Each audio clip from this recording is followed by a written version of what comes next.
Thank you. Good morning. Well, I'm so excited. It's not only how you open and kick off a conference, it's also really very exciting for me to be here today because we are celebrating our swampUP 10th anniversary with you. Thank you very much for coming.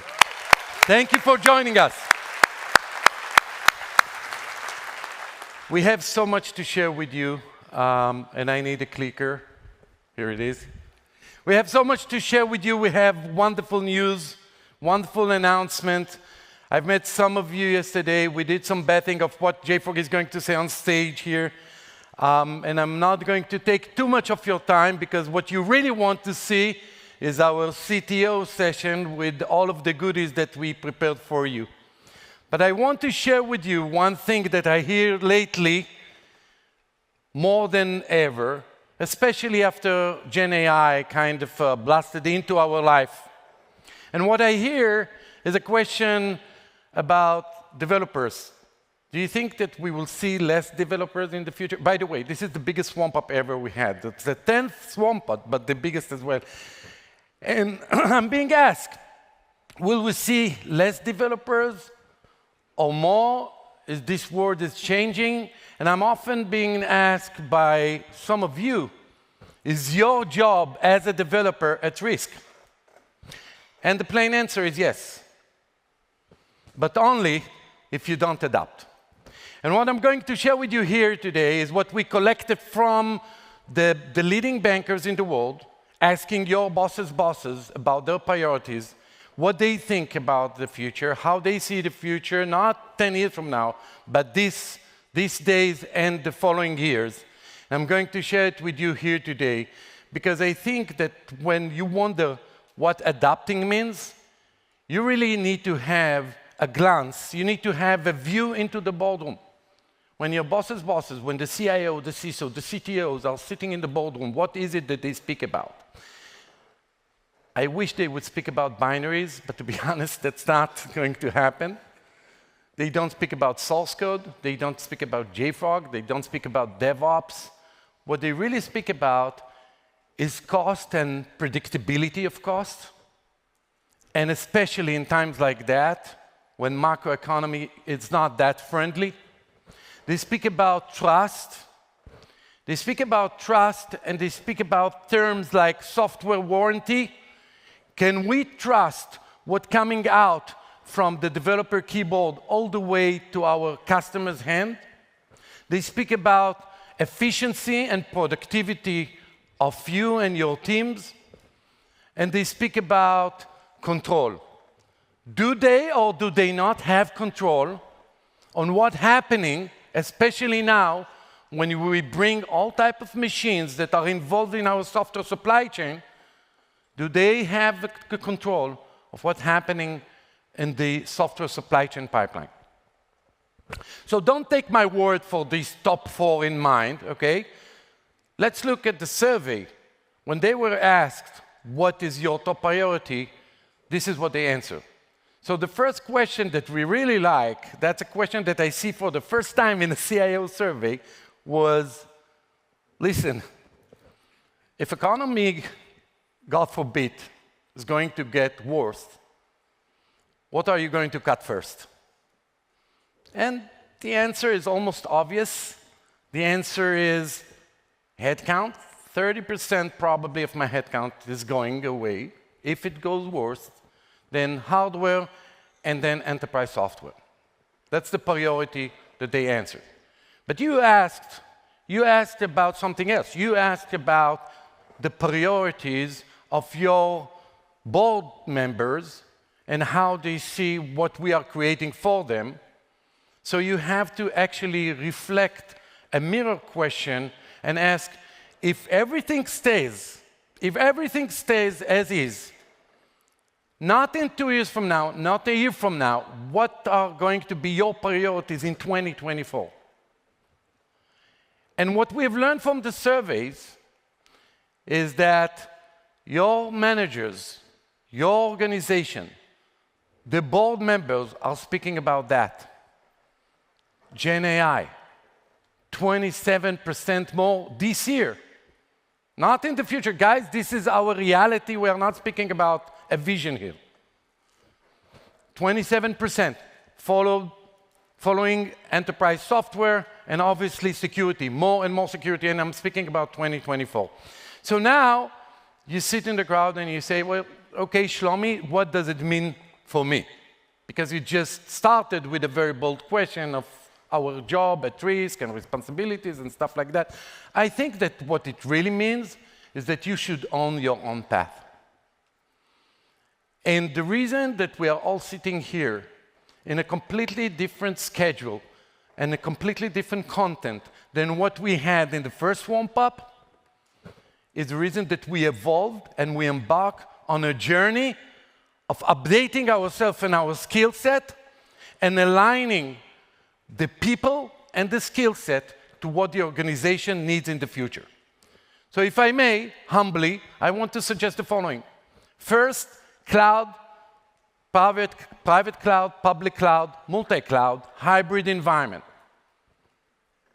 And I will show you what your C-level managers are thinking about this and the skill set that you should bring when it comes to your deployment environment. Security. 3 years ago, at swampUP, on this stage, we announced the acquisition of Vdoo, and we said that we are going to be very serious about embedding software security into your software supply chain, protecting your binaries wherever they are. And some people moved uncomfortable in the chair, saying, well, security is not really my job. The InfoSec guy, the AppSec guy. Raise your hand if you don't care about security as part of your daily task. Nobody there, huh? You liars. But it is a major part of our life now. Consolidation. JFrog was born in the world of best of breed. Open source, adopting, developer tools, and we will speak about the movement there and what you have to develop, what muscle you have to develop in order to be ready to what's coming next, and obviously innovation and what you have to bring into your organization and to be proactive about it, otherwise someone else will bring something that you were not prepared to. So you don't have, again, to just follow what I'm saying, but you do have to listen to what the market is saying and what the analysts are saying and what the big companies are saying. And also, when thousands of CIOs, CTOs, CISOs answered surveys, and we collected here for you, you have to listen to the vibes in the market. 2 weeks ago, only 2 weeks ago, Michael Dell quoted Gartner saying 83% of enterprise software is going back to private cloud. We have our Dell customers and friends here in the crowd. We love Michael, but we want to challenge that. We want to balance that with what the survey says. Thank you, Dell guys. I don't see you here, but thank you for joining us here. Hey. We wanted to balance it. So we went back to the survey, and we ran the same question and looked for the answer. And look at this amazing thing. Look how it's reflected, our reality. Your managers actually saying, remember cost and predictability? Remember that when they said cost in 2021, nobody moved too much. But when they say cost now, they also want to be predictable about how much you are going to consume if you move to the public cloud. And now, if you look at this survey's result, you see that there was a bump in 2024. They actually spend only 20% of their IT budget on public cloud. But look at what they say about budget in the next 5 years. We are going to actually spend much more on public cloud. It's growing to 35% and more for my total budget that will be spent on public cloud. And the nice thing about the alignment between how much we invest versus what you have to do is the deployment in the cloud. If you are in the process of migrating workloads, whatever it is, DevOps, DevSecOps, MLOps.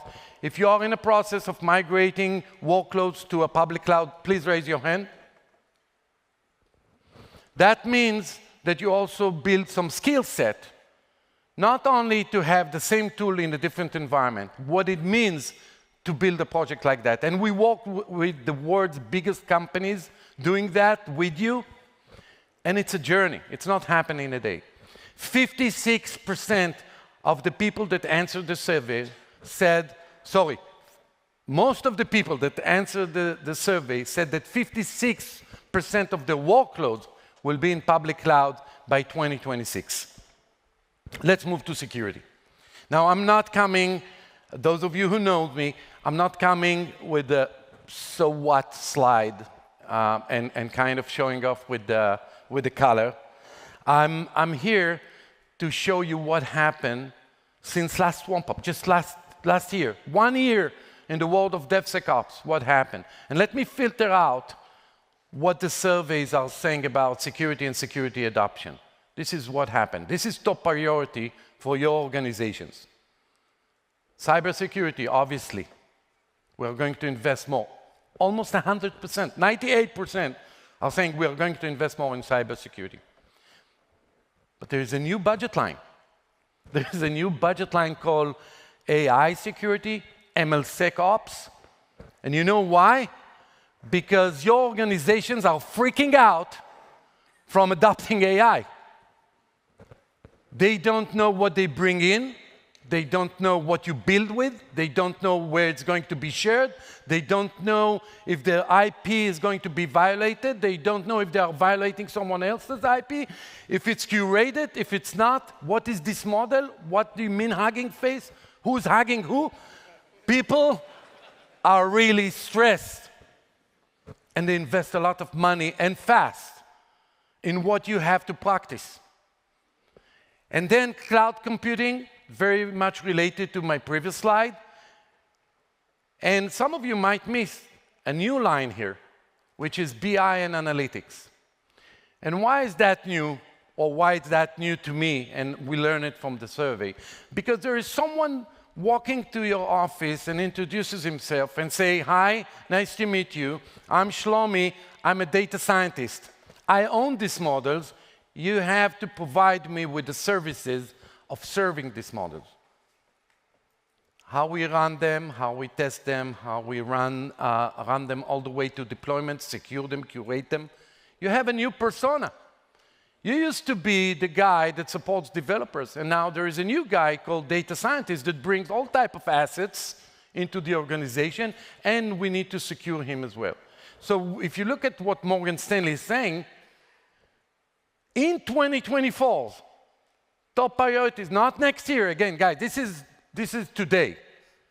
Top priority will also include security in new fields and new budget lines that you didn't see.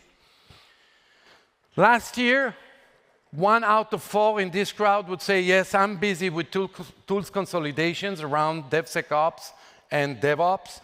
And I'm not just busy with that. I need to find a way to consolidate because we are starting to feel that the recession is too pushy. But put aside the cost, okay? Because when you change your infrastructures, it's not only because of the macroeconomy. When you change your infrastructure, it's also because of the load and the magnitude of the responsibility that you own. So you cannot manage, whether you like it or not, you cannot have 20 different tools in your tool stack and master them all, unless you want to be average in all of them. But if you really want to master, you have to settle on the tools that you choose, and not only that, you also have to show how you became more efficient, the organization, I mean, you became more efficient, and you became cost-wise. And Gartner is saying that 1 out of 4 in 2023 is nice, but by 2027, 8 out of 10 in this room will say, yes, I completed the full consolidation process around DevOps and DevSecOps. And again, what it means about you, that if you want to fight about the tools that you fought for 10 years ago, be my guest. probably means that you are going to be part of the 30% we spoke about in the beginning. And now I want to speak about something that all of us want to be. We all want to be innovators. We all want to be visionaries. We all want to be strategists. And that's wonderful. But I'll tell you one thing, and I think that we understand that from December 2022 when Gen AI kind of banged on our doors and got into our life. I think that what we are seeing with the adoption of technology recently is nothing like we saw before. And we were there with object-oriented and with open source adoption, and we were there with DevOps and DevSecOps evolution. We were there with Docker and containers and Kubernetes and cloud and public cloud. We saw adoption, okay? We never saw developers adopting a technology that fast. And you know why? Because the practices are there. And if you think about MLOps, and we will speak about it today, and some of our guest speakers are speaking about it today as well, when you think about it, it's the same practices as DevOps and DevSecOps, now serving a greater organization, different persona, sometimes different technologies and game changers. So when you look at the surveys and you ask about innovation and you ask about Gen AI, this is quite an amazing result. When you look at the KeyBank survey, basically what they are saying is that they are going, by 2025, organizations are going to implement AI tools to support your security teams. AI for security. They want to have, yeah, I see people nodding and smiling, probably already started. So you're ahead of the survey. They want to have full automation, completely aligned with the technology that the market brings. And remember what I told you about, they don't know, and they have to come to the board with full trust, saying, yes, we are adopting AI. Is it safe? They cannot do that with their head. But if you look at the Morgan Stanley survey, here's the answer. By 2025, all of you will have some type of AI application in production. No playgrounds, in production. So let me tell you one thing, if you want to own your path. When innovation knocks on your door, you cannot stand behind a locked door and not open this door. This is really our responsibility as developers, as DevOps engineers, as DevSecOps owners now. It's our responsibility to embrace that and to be ready to what the organization is going through, with or without us. And with that, I want to repeat the announcement we had 2 months ago. This was an amazing July for JFrog. We announced the acquisition of Quack AI, which is an MLOps platform company, amazing team with an amazing solution. I'm not going to speak a lot about it because Yoav, our co-founder and CTO, in a joint talk with Yuval, our MLOps CTO, are going to speak and demonstrate what we've built for you, so you will be able to start looking at the future. And if you want, you can also meet them outside at the JFrog booth or the JFrog ML booth. Now, you know, every now and then you hear CIOs getting excited about announcements and their vision, the fulfillment of their vision. And there are 2 rules that we are following, sorry, 3 rules. Rule number 1, since we went public, I have to put a disclaimer slide first, but hope you missed it. Second, what we build is ready to be used tomorrow. We never announce. I'm not waving here with the hands and telling you that I'm going to conquer the world. We worked hard, and we built something that is ready for you to test. If you like it, use it. If you don't like it, throw it with your feedback back to us. But there is a third thing, and this is the voice of the field. This is you speaking with us. This is your fingerprint on our roadmap. And you know, too often I see vendors collaborating and partnering when they keep saying it takes 2 to tango. It actually takes three to tango. We need the partner, and we need you to demand that. And with that, I want to invite, it went back. I want to invite a dear friend and a partner, Thomas Domke, CEO of GitHub. Welcome, Thomas. Good morning, everybody. Welcome to swampUP. Welcome to the swamp. Guys, Thomas is joining us from Europe, so thank you very much, and good evening, Thomas. I feel like it's the Eurovision Song Contest, but thank you for joining us. If you use GitHub, raise your hand. Thomas, I hope you see the crowd. I'm not asking you if you use DevOps, otherwise, if you use JFrog, otherwise, why are you here? But this is a partnership that GitHub engineers and JFrog engineers built together with the support of the amazing management at GitHub. But what we had in mind, based on the demand that came from you guys told us, actually, both to GitHub and JFrog, joint customers told us the following. We settled on managing all the developers' tool stack, the developers' platform, developers' house is GitHub. It's done. We chose them. We settled on managed software supply chain and binaries asset, artifacts with JFrog, done. Settled on that. Make sure that you guys start to work together and give us the one platform experience. Because when we speak about best of breed, it's not point solution anymore. It's best of breeds of platform. It's best of both worlds. So we speak a lot about this integration. We speak a lot about your feedback. You saw, Thomas, how many users you have at the swampUP event. Why don't you share with us your vision about binaries and source code going together?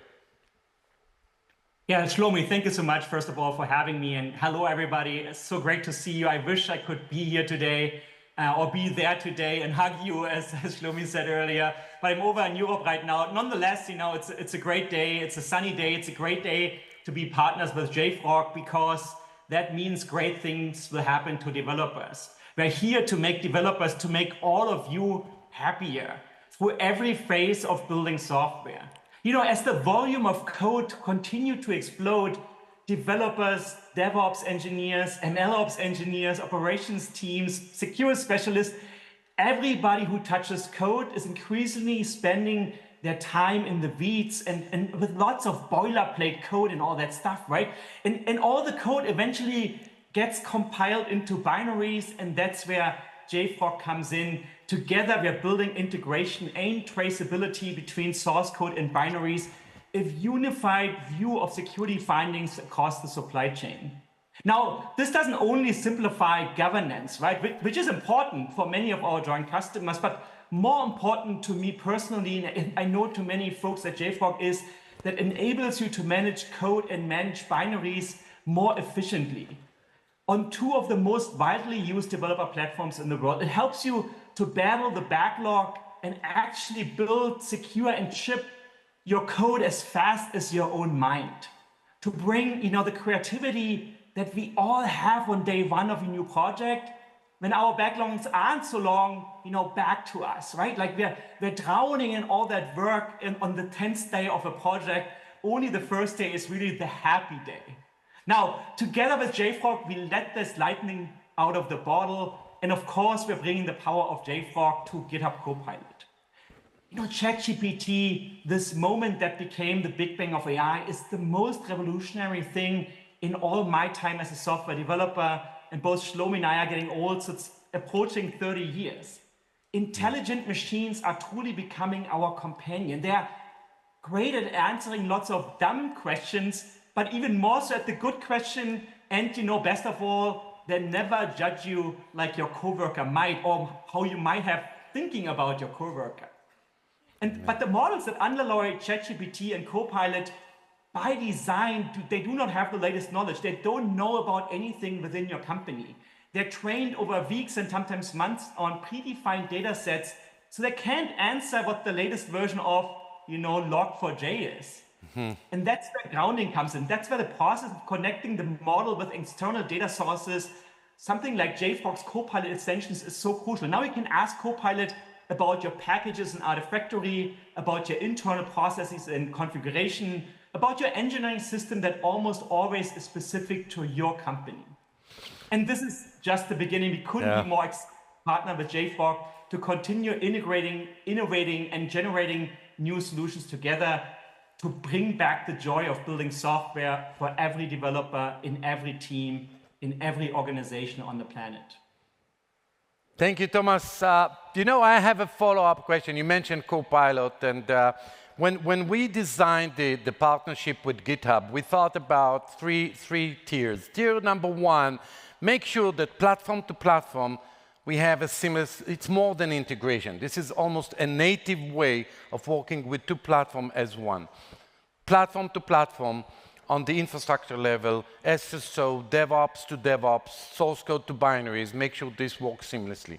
Second thing we spoke about was tier two, security. Make sure that GitHub Advanced Security, JFrog Advanced Security works together, but we provide to you guys one pane of glass instead of sending you between one platform to another to see the findings when you protect your software supply chain security. And tier three is about Copilot. Now, Thomas, GitHub invested a lot in the past, in the recent months and in the past year, invested a lot in the extension of Copilot and the Copilot chat. And this is amazing. Basically, you guys are pulling the world's knowledge into intelligent machines. And I think that so many... How many of you are already using or experiment Copilot? Raise your hand. Well, Thomas, I wish you could see the room. So you pull in the world's knowledge into intelligent, very intelligent machines. And now, with the JFrog Copilot extension, how do you think this will change developers' life? I think it will make it so much better. I couldn't be more excited. I really truly think, often the happiest day of a developer is when they do a file new project, right? That's the moment when you can try out everything, greenfield as we call it, and from there it's all downhill, right? Because 3 weeks into the project, you realize you made the wrong choice on the library, you made the wrong choice on the framework, and you go to your boss and says, hey, I have all this tech debt, now we need to refactor it all. And the reality out there is like that. We're working on real projects that have grown over months, over years, sometimes over decades. And whether you're collaborating on somebody on an open source project, you join a new company, or you switch teams in your existing company, the institutional knowledge of that company, of that team, of that project, it's going to slow you down. That's the nature of software development. And so you have to find out all the things. Which framework to use, which package manager, which version of a package is allowed, and even more important, which version of a package is more secure. And so by bringing JFrog into Copilot, we can answer all these questions. Developers can just switch from the file tab over to chat and then ask these questions. What version of React should I use? What upgrade do I need to do to be secure again? And these answers are going to be in the context of the project you're working on, right? This is truly magic, and what I really, really love, it's all in natural language, right? And it works in English, and it works in Hebrew, and of course it works in German. You chat with your extensions, you ask your questions, you gain all the context you need. And so with Copilot extensions, and of course the JFrog extension, we're bringing the collective knowledge of your world, of your engineering system into a single place, into an intelligent machine. And it's like Jarvis in Iron Man, right? So we're all becoming a bit more like superheroes to deal with the billions of lines of code and the millions of artifacts every day, and what's not to love about that? Well, that's really exciting, but if you think that Thomas and I are excited about it, wait until you will see the joint keynote delivered by Jonathan and Brian from GitHub, a joint talk by both engineers that crafted together with our team what Thomas just shared with you. You will see a live demo, not something that walks on art. And I prepare you. I'm not just putting kind of the pressure up on Jonathan and Brian. I'm telling you, this is a mind blower capabilities of how source code and binaries becomes one. Thomas, thank you so much. I know that it's evening hours, your time. I really appreciate you joining us here at swampUP in Austin, and I'm looking forward to seeing you at GitHub Universe in a month. Thank you very much. Take care. Thank you, everybody. Have Thomas a great Domke, GitHub CEO, guys. Thank you. Wow. Single source of truth, single source of record. How many times we said that? And how many times we will say that? And how often you get the privilege to serve your customers by hosting one of their most primary assets. And this is what we've built with Artifactory. And thanks to you, we became this vault, this single source of record, the system of record of your software packages.